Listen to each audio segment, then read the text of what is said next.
Hello class. हमने delegation के बारे में हमने डिसेंट्रलाइजेशन के बारे में पढ़ा था। हम चैप्टर 5 कर रहे हैं ऑर्गेनाइजेशन का। आज हम इम्पोर्टेंस रह गए थे और कंपैरिजन रह गया था। पहले हम पढ़ते हैं importance of delegation. Delegation means जहाँ पे क्या कर रहा है मैनेजर, जैसे ए मैनेजर है, टी मैनेजर को जो उनके नीचे सब कोऑर्डिनेटर है, सब कोऑर्डिनेट जो अधीनस्थ है उसको काम सौंप रहा है, क्योंकि वो सारा काम नहीं कर सकता। तो इसमें ए बी को काम सौंप रहा है। जब बी नीचे और भी बंदों को काम सौंपेगा तो वो बनेगा डिसेंट्रलाइजेशन, मतलब अपने अधिकारों को नीचे ऐसे एक उनकी नॉलेज उनके हिसाब से बांट देना है, सबको थोड़ा थोड़ा बांट देना। लेकिन यहाँ पे क्या हो रहा है, सिर्फ जो मैनेजर है वो थोड़ा सा काम नीचे नीचे मतलब अपने सब कोऑर्डिनेटर को दे रहा है, सब कोऑर्डिनेटर नीचे को नहीं दे रहा, सिर्फ यहाँ पे 2 बंदे हैं। ओके,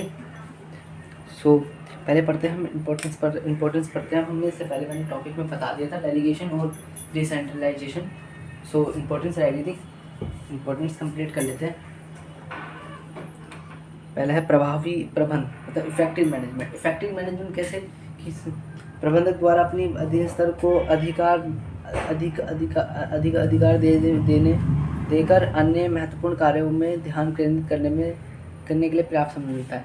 क्योंकि भाई उसने नीचे सारे अपना मतलब जो काम था उसने नीचे दे दिया, नीचे अपने सब अधीन स्तर को दे दिया, तो अब वो फ्री है। तो वो आगे फर्म के प्रॉफिट के लिए, फर्म के लिए मतलब फर्म का फायदे के लिए सोचेगा।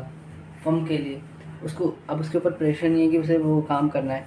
जैसे हमारे को कोई काम दिया जाता है, अब हम वो काम अगर हम थोड़ा सा काम किसी और को देते, जैसे हमारे को कोई काम दिया, मैंने अपने भाई को दे दिया थोड़ा सा काम, थोड़ा मैंने कर लिया, आधा हमने बैठ के कर लिया।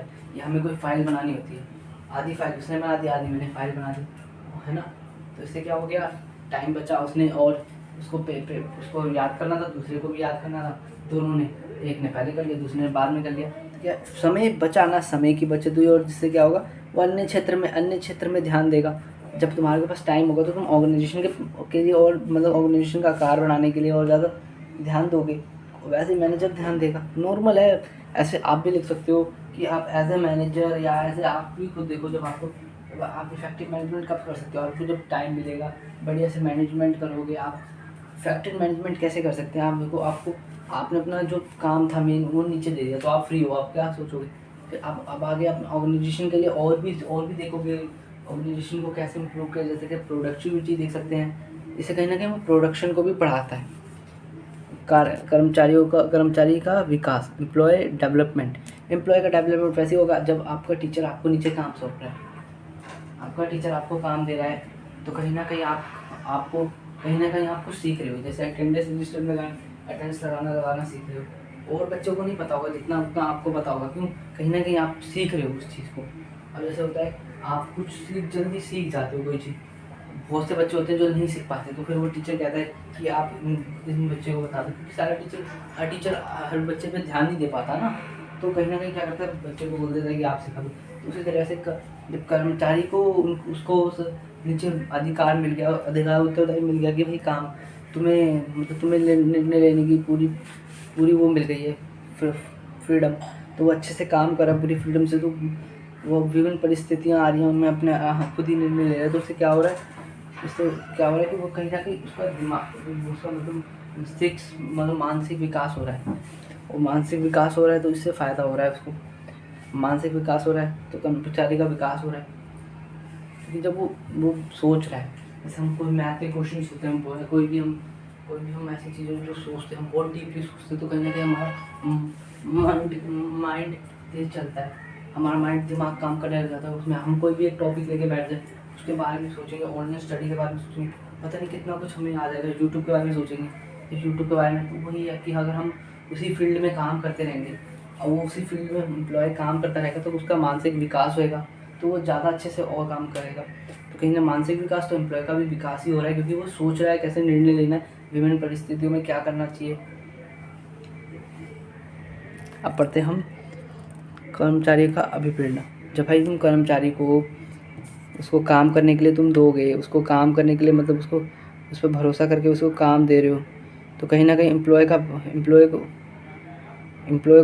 भी खुश हो रहा है कि भाई मेरे पे कितना विश्वास किया जा रहा है। एम्प्लॉय भी कितना वो हो रहा है, मतलब कितना मोटिवेट होगा कि जब आप उसको अधीन स्तर को काम दिया जा रहा है। अधिकार अंतरण प्रक्रिया में जब अधीन स्तर को उत्तरदायित्व और अधिकार सौंपा जाता है तो यह स्थिति में काम करने में निर्णय लेने की स्वतंत्रता प्रदान करती है।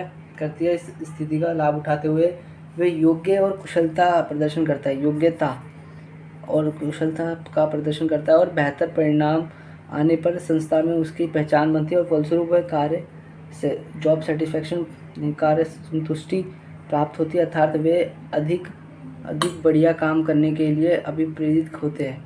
अब आपको मोटिवेट किया जाएगा, आप जैसे अच्छे से काम करके लाए हो तो क्लैपिंग्स बजती हैं, अच्छे से किसी क्लैपिंग्स बजती हैं, अच्छे नंबर लाने पे 50 मिलते हैं, तो कहीं ना कहीं आप मोटिवेट होते हो। और वही अगर ऐसे ही एम्प्लॉय ऑर्गेनाइजेशन के अंदर जब अच्छे से काम करेगा तो उसके लिए उसको विपरीत किया जाएगा, मोटिवेट किया जाएगा, तो वो बहुत अच्छे से और काम करेगा। अब आया विकास में सहायक। अब एम्प्लॉय क्या कर रहा है, अब आगे हम इस पॉइंट में बढ़ते हैं। जब किसी एक व्यक्ति को या विभाग का ही सॉरी अधिकार अंतरण प्रक्रिया से किसी एक व्यक्ति या विभाग का ही विकास नहीं होता बल्कि पूरे संस्था का विकास होता है। अब एक व्यक्ति का विकास नहीं हो रहा है वो, क्योंकि वो संस्था के लिए डिसीजन ले रहा है, संस्था को आगे बढ़ाने के लिए डिसीजन ले रहा है कि भाई कि कल को कोई परेशानी आ रही तो वो संस्था के लिए ले रहा है ना, संस्था को अच्छा चलाने के लिए। तो इससे क्या हो रहा है, कहीं ना कहीं क्या हो रहा है, संस्था का विकास हो रहा है और संगठन के अंदर निर्णय लेने में सक्षम कर्मचारी पर्याप्त मात्रा में उपलब्ध होने के कारण व्यवसाय का विस्तार, मॉडिफिकेशन और विविधीकरण डाइवर्सिफिकेशन पूरे विश्वास के साथ किया जाता है। कहीं ना कहीं वो जो निर्णय ले रहा है वो सब क्या ले रहा है, वो सिर्फ ऑर्गेनाइजेशन के लिए ले रहा है निर्णय। वो अपने लिए तो लेकिन ऑर्गेनाइजेशन के लिए काम कर रहा है और ऑर्गेनाइजेशन के लिए तो निर्णय ले रहा है। और ये पढ़ते हैं हम अधिकारी अधीनस्तर संबंधों का आधार। क्या हम पढ़ रहे हैं, इंपॉर्टेंस पढ़ रहे हैं ना। हम क्या पढ़ रहे हैं, इंपॉर्टेंस पढ़ रहे हैं। हम जान रहे हैं कि क्या बेनिफिट, इंपॉर्टेंट मतलब क्या बेनिफिट होगा। जैसे आपके पास मोबाइल है, मोबाइल की क्या आपको इम्पोर्टेंट क्यों है आज के टाइम में, वैसे ही बेनिफिट क्या बेनिफिट है, क्या बेनिफिट है। बेनिफिट वही जब अधिकारी अधीन स्तर संबंधों का आधार, मतलब इससे अच्छा होता है। मतलब क्या है, जब दो एक दूसरे को समझने का अवसर प्राप्त होता है, दोनों एक दूसरे को समझते हैं,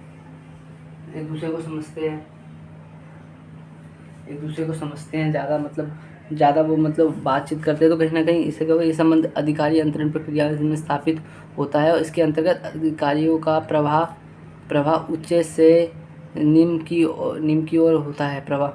प्रवाह ऊंचे से नीचे की ओर होता है और अतः ऊंचे से नीचा अधिकारी व अधीन स्तर के साथ बनाते चलता जाता है। जब दो मतलब अधीन स्तर और अधिकारी के बीच में बातचीत होगी, कहीं ना कहीं क्या होगा, दोनों का संबंध अच्छा होगा, दोनों समझ पाएंगे, एक दूसरे को ज़्यादा अंडरस्टैंड करेंगे। बढ़िया समन्वय होगा दोनों। जब बढ़िया समन्वय कैसे होगा, ऑर्गेनाइजेशन का बढ़िया समन्वय होगा, क्योंकि सबको बता दिया, उसको काम सौंप दिया गया है कि इसका क्या काम है, उसका क्या काम है सबको, तो कहीं ना कहीं अच्छे से अपने ड्यूटी को अच्छे से फॉलो करेगा। अधिकार अंतरण उत्तरदायित्व अधिकार और उत्तरदाता में स्थापित करने वाली प्रक्रिया है। क्या रिस्पॉन्सिबिलिटी होगी, क्या आपकी अथॉरिटी रहेगी, क्या उत्तरदाता मतलब कौन आंसर देगा जब अगर काम अच्छे से नहीं करेगा, ये बात हो रही है। और इससे कर्मचारियों को अपनी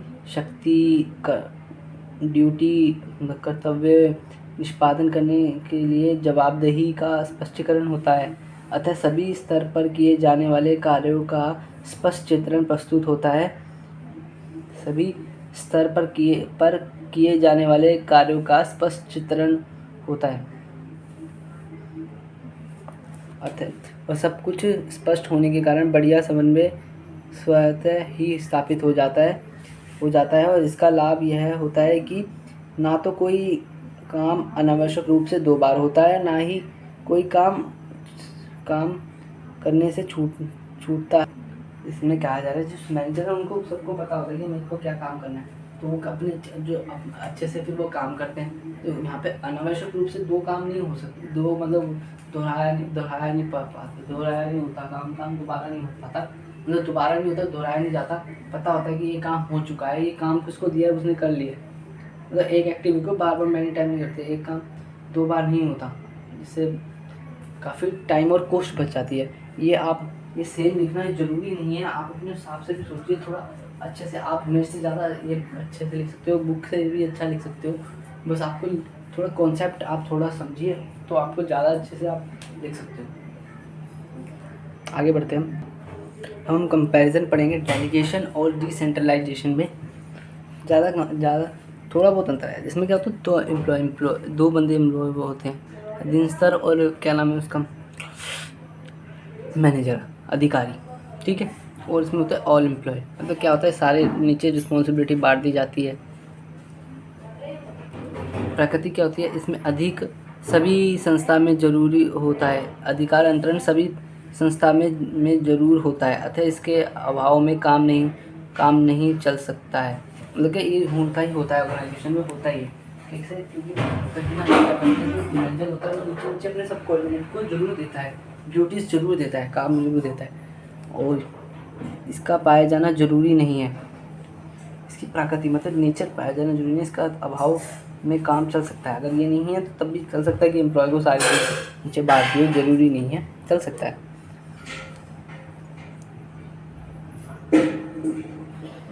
और फ्रीडम इन एक्शन, फ्रीडम इसमें कम स्वतंत्रता होती है, क्योंकि इसके अंतर्गत इसके अंतर्गत अधिकार सौंपने के बाद सभी अधिकार सौंपने वाले का जिन स्तर पर पूरा नियंत्रण होता है। जब हम ये अधिकारी जब नीचे रिस्पॉन्सिबिलिटी सौंप देता है तो सारा नियंत्रण तो कहीं ना कहीं मैनेजर उनको हैंडल ही करता है नियंत्रण। उसमें अधिक स्वतंत्रता होती है, क्योंकि इसमें अलग अलग सभी को बांट दिया जाता है। यहाँ पे सब इसके अंदर क्या होता है, अधिकार सौंपने वाले अधीन स्तर पर कोई नियंत्रण नहीं होता, अंतर नहीं रहता है, क्योंकि अलग अलग सब एम्प्लॉय को काम सौंप दिया गया। इसमें कार्यभार का फलस्वरूप किया जाने वाली प्रक्रिया, कार्यभार को कम करने के लिए करते हैं, और ये क्या एक नीति बनाई जाती है। इसमें एक स्टेटस ये बता रहे हैं। और सर स्कोप की बात है, इसमें सीमित वितरण होता है, मतलब कम स्कोप क्या नैरो है, मतलब छोटा है। इसमें सिर्फ एक से बी के पास गया, इसमें क्या व्यापक है, बड़ा है, स्कोप ज़्यादा है इसके अंदर। एंड पर्पस, इसमें कार्यभार को कम करने के लिए किया जाता है। ये सत्ता का फैलाव करना, मतलब इसमें काम इसका उद्देश्य संगठन में सत्ता का फैलाव करना, मतलब अलग अलग काम बांट देना, एक तरह से फैलाव कह लो जैसे। Thank you and subscribe my channel.